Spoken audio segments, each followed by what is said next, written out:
नमस्कार दोस्तों, क्या हाल चाल।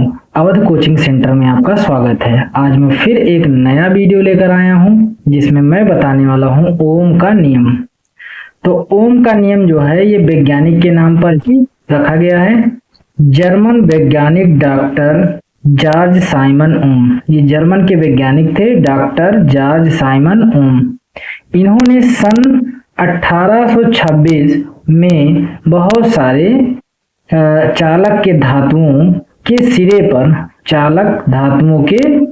पर विभवांतर लगाकर, मतलब बहुत से इन्होंने चालक धातु लिए, अलग अलग ढेर सारे धातु लिए और सभी के सिरे पर विभवांतर लगाए। इस पर नंबर 2, नंबर 3 सब पर इन्होंने क्या लगाए, विभवांतर लगाए और लगाकर चालकों में धारा उत्पन्न की। हम जानते हैं कि जैसे हम लोग किसी भी चालक में विभव या विभवांतर डालेंगे तो उसमें धारा उत्पन्न हो जाएगा।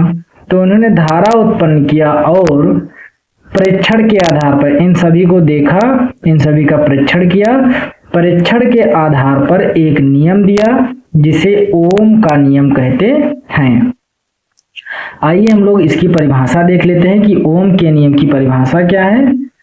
तो यदि किसी चालक की भौतिक अवस्था ताप दाब, नहीं, ये जो चालक है इसका टेम्परेचर और इसका जो प्रेशर है, यदि ये नियत रख दें, यहाँ पर देख रहे हैं तो चेंज नहीं करना है, इसको हमको क्या रखना है, फिक्स रखना है।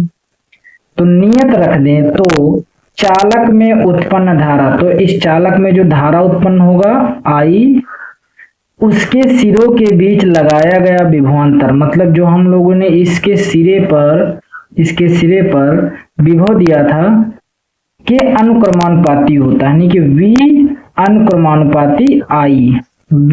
अनुक्रमानुपाती आई।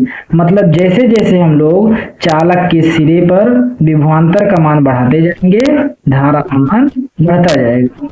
और जब भी हम अनुक्रमानुपाती का चिन्ह हटाते हैं तो एक नियतांक आता है प्रतिरोध, क्या कहते हैं, प्रतिरोध। जैसे मान लीजिए कि ये चालक है, इस चालक में हम यदि V का मान बढ़ाते जाए, वोल्टेज बढ़ाते जाए, तो धारा का मान भी बढ़ता जाएगा।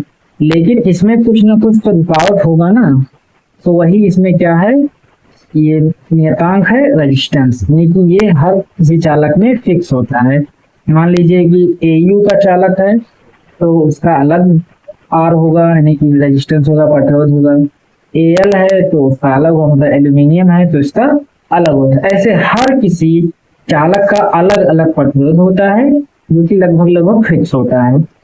इसके बाद में हम लोग देखते हैं ओम के नियम का ग्राफ में क्या होता है। यदि हम ग्राफ में देखेंगे तो मान लीजिए हम V का मान बढ़ाते जा रहे हैं, ग्राफ में V का मान बढ़ाते हैं, इसमें विद्युत चालक में V का मान बढ़ाते जा रहे हैं तो धारा का मान क्या होगा, बढ़ता जाएगा। मान लीजिए कि V का मान घटा रहे हैं, वोल्टेज को घटा रहे हैं, तो इसका मतलब धारा का मान भी घटेगा। तो ये होगा ओम के नियम का ग्राफ और ये होगा ओम के नियम की परिभाषा। और यदि आप इस चैनल पर नए हैं तो प्लीज चैनल को सब्सक्राइब कीजिए और अपने यार दोस्त को भी भेजिए ताकि उनकी भी मदद हो सके। और यदि आपने इम्पोर्टेंट क्वेश्चन की लिस्ट नहीं देखी है तो सर्च कीजिए इम्पोर्टेंट क्वेश्चन क्लास 12 या क्लास 10 बाय विजय सर। ठीक है, धन्यवाद।